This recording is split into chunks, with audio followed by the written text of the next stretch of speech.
Marcy Brown lives in Baton Rouge, Louisiana. She and her family have had to make a lot of changes to their lifestyle in the past couple months. They canceled streaming services, her husband has picked up extra shifts at work, and their daughters decided to live at home rather than live on her college campus. They've had to make all of these changes because of how expensive it's become to live. We usually buy our eggs in 5 dozen cartons, if that makes any sense. The flat's a 5 dozen, or box is a 5 dozen. And what I was paying $18 for 3 months ago, I paid $30 for this month. Marcy hasn't just been noticing the price of eggs going up. It's other things, too. It's now cheaper for her to buy shrimp than hamburger because the price of beef is up. Her coffee is almost double the price it was last year. And now that President Trump is proposing tariffs on Mexico and Canada, she's worried that it'll just get harder for her family. Look at how much produce comes into our country from Mexico. I mean, there's produce you can't even get American grown anymore. And, you sit there and you say, oh, it's a tax on the country that gets passed on to the consumer. You just made it harder for the little person to be able to afford something. Marcy didn't vote for anyone for president. She didn't like either candidate. But now, just months into Trump's presidency, she's worried that his policies are making her life worse.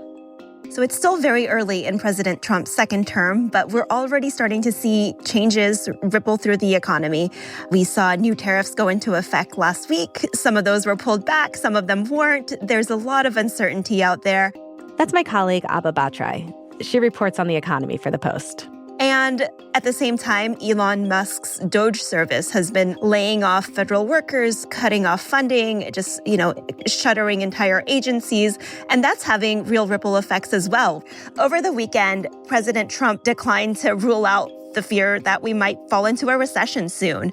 He's been saying that there's going to be a little bit of disturbance in the economy as he overhauls things and that Americans are just going to have to wait out the pain for a little while. From the newsroom of The Washington Post, this is Post Reports. I'm Colby Ickowitz. It's Monday, March 10th. Today, the economic impact of Donald Trump's presidency so far.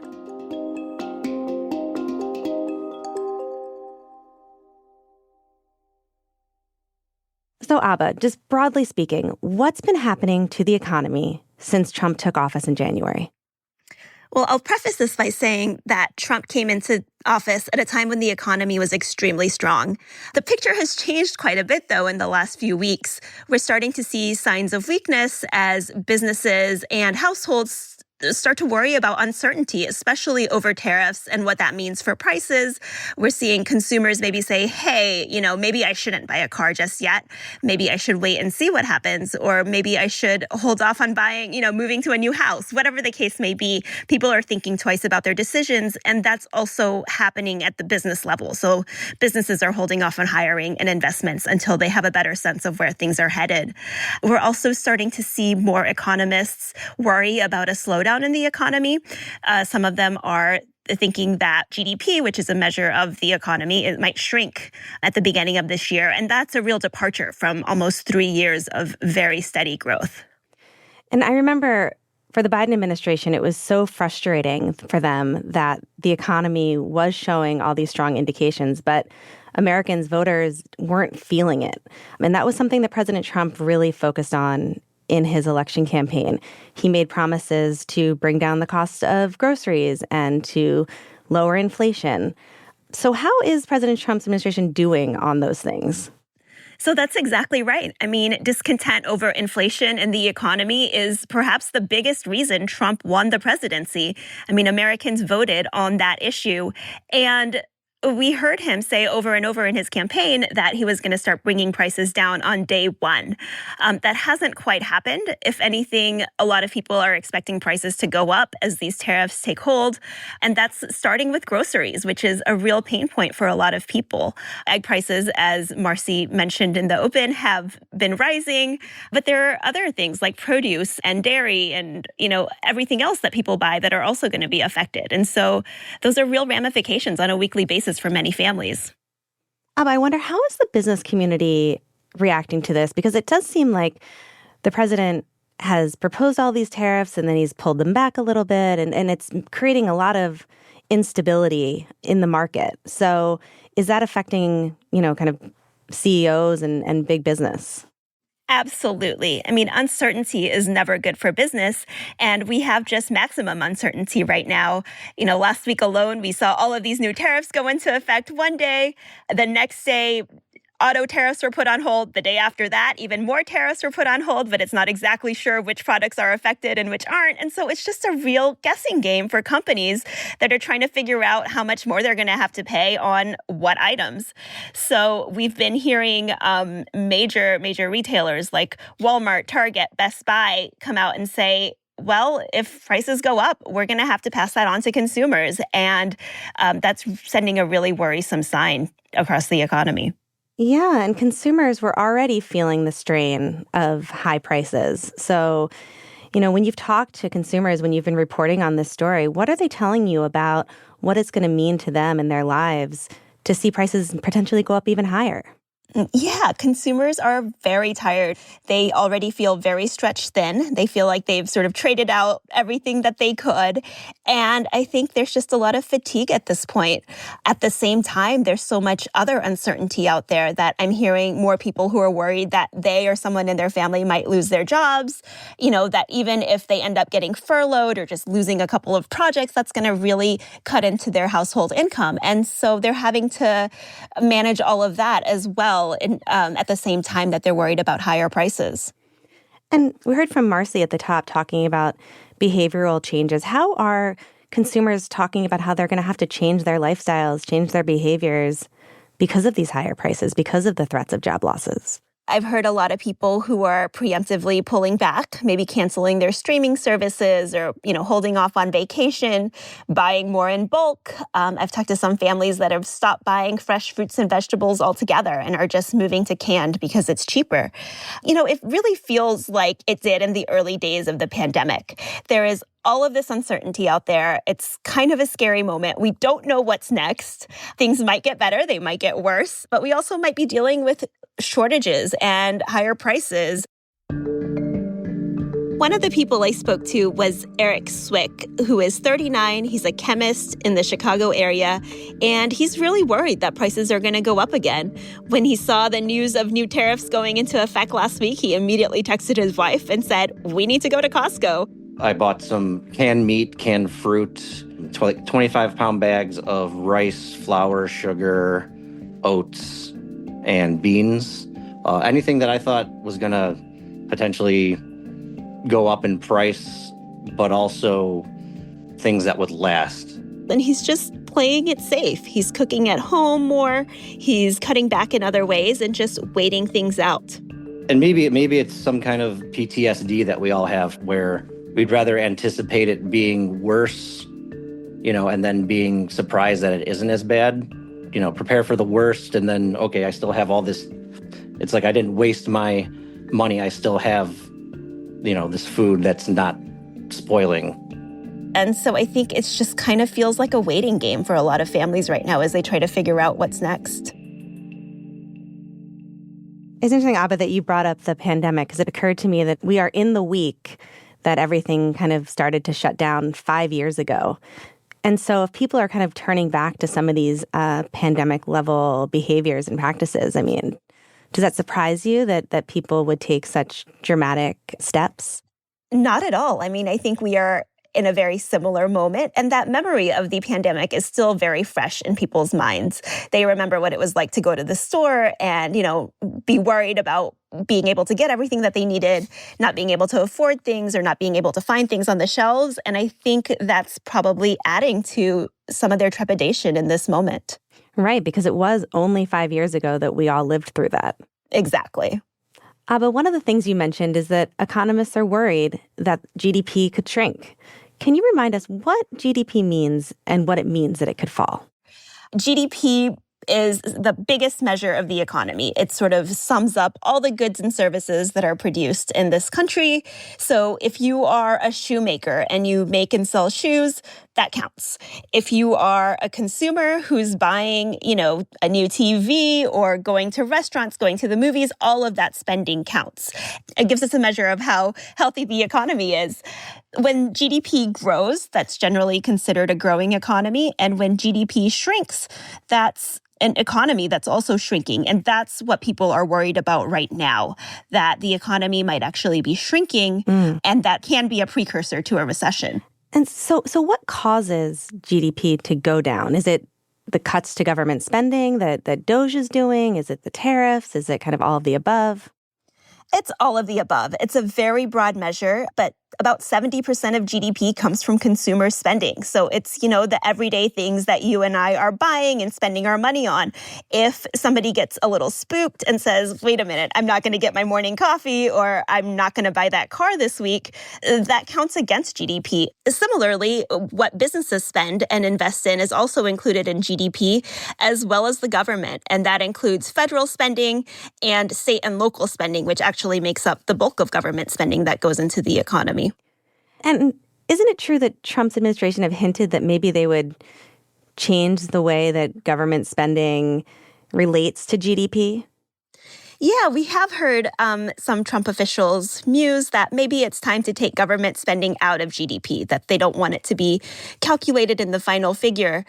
But it's really unclear what that would mean. GDP is already reported in different components. You can already sort of factor out the government spending part of it and see that it really doesn't make much of a difference in the trajectory of economic growth. So it's just a different way of counting things, and it's not quite clear what might happen there. After the break, we'll discuss the most recent jobs report and why the stock market is responding so poorly to tariffs. We'll be right back.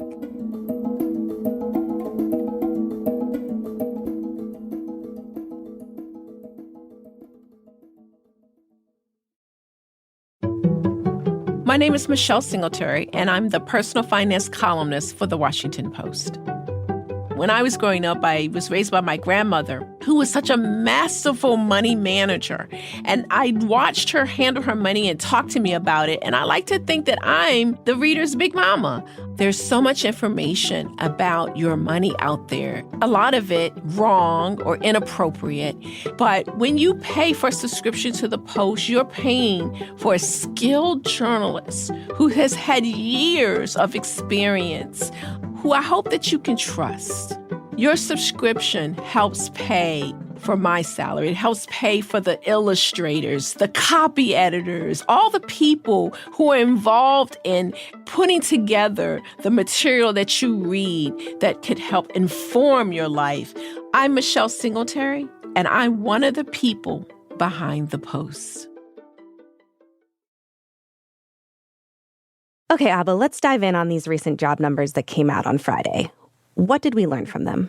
We've learned that hiring has slowed a little bit this year. Employers added about 151,000 jobs in February, which was less than they did a year earlier and also less than people were forecasting. So there's been a little bit of a slowdown, but this is still very solid growth. It's not, nothing's falling off a cliff. We're not seeing major job losses. Unemployment at 4.1% is still relatively low. And so there's not a lot of cause for alarm in the numbers yet. But the big caveat is that the numbers aren't necessarily showing us a full picture of what's happening out there. It's going to take a couple more months for all of that to show up. Yeah, I was going to ask, are these numbers able to reflect yet the cuts to the public sector, or is that going to show up in later job reports? So we're seeing a little bit of that. In February, we saw that the federal government cut 10,000 jobs. That's a small portion of what I think people are expecting longer term. And we're still waiting to see, how this trickles through to other parts of the economy, like contractors or consultants or nonprofits. We know that a lot of those folks who work in those industries have been furloughed or laid off as well. And it's not necessarily clear if that's showing up yet in the numbers.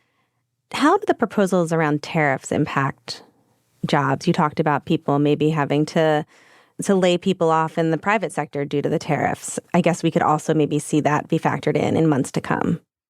Yeah, that's absolutely right. Last week, I talked to a number of businesses that rely on goods from Mexico and Canada, and they were all worried. They're worried that they're going to be spending more on these goods. They're not sure how much of that they can pass on to their customers. And so it might mean that they're having to pay a bigger portion of that, and they have to cut back in other ways, which could mean layoffs. It's still just a very fluid moment, and it's unclear. And that in itself can be a big deal in terms of, business decisions, deciding whether to hire someone, deciding whether to expand, deciding whether to set up a new office. I mean, I think all of those decisions could potentially be put on hold, and that has real implications for hiring. And I'll also note that the strong job market has been like a real pillar of the economy in the last few years. It's been driving a lot of the growth that we're seeing. And even if people are feeling crummy about grocery prices, in most cases, they still have a job. And so that counts for a lot. They're getting paid. And if that starts to falter, then we could start seeing bigger signs of trouble for the economy. And how has the stock market responded to all of this, to the tariff proposals, to the federal workforce cuts? I mean, my memory is that the stock market was doing pretty well at the end of the Biden administration. Yeah, the stock market has been on a tear, but recently we've started to see it start tumbling. Investors are very worried. They don't like uncertainty. They don't like volatility. And the last few weeks have been one big bucket of uncertainty. We have a government shutdown that might happen at the end of this week. I mean, there's just so many looming questions out there. And you can tell as the stock market keeps flashing red that investors are just not very thrilled about the state of affairs. It occurs to me, Abba, that President Trump has always been very responsive to the stock market. He talks about the stock market. He talks about the Dow and where it is. And, he really ran on, like we said earlier, strengthening the economy. Do you think that some of these negative indicators are why President Trump pulled back or at least delayed the tariffs on Mexico and Canada over the weekend? It might be. It's hard to tell. There are obviously ongoing negotiations. I've heard some economists muse that, yes, maybe the stock market sell-off is one of the reasons the administration has decided to pause tariffs or, sort of roll back certain tariffs. It's unclear, but what's very telling is that even when President Trump decided to pause some tariffs last week, the stock market didn't sort of change course. It stayed pretty downbeat. And I think that's because people are just unsure of what's going to happen. And the thought that tariffs could go into effect one day and maybe be rescinded the next is not very comforting either. Yeah. And if these job numbers, they continue to fall off, if the stock market tanks, if it really looks like we're heading for a recession, these are going to obviously be politically very unpopular for the president and, the Republicans that support him. Do you think that we could see him reverse course on some of these policies if things do continue to get worse? It's possible. So far, the administration has just kind of doubled down on their message. We heard President Trump over the weekend again say that, this is just a little disturbance. This is a period of turbulence that people are going to have to roll with because he's making some major changes. He is cutting public spending. He's cutting the federal workforce. And people might feel some pain right now in terms of higher prices or job losses. But in the end, it's going to make the economy much better. Are you expecting a recession this year? I hate to predict things like that. There is a period of transition because what we're doing is very big. We're bringing wealth back to America. That's a big thing.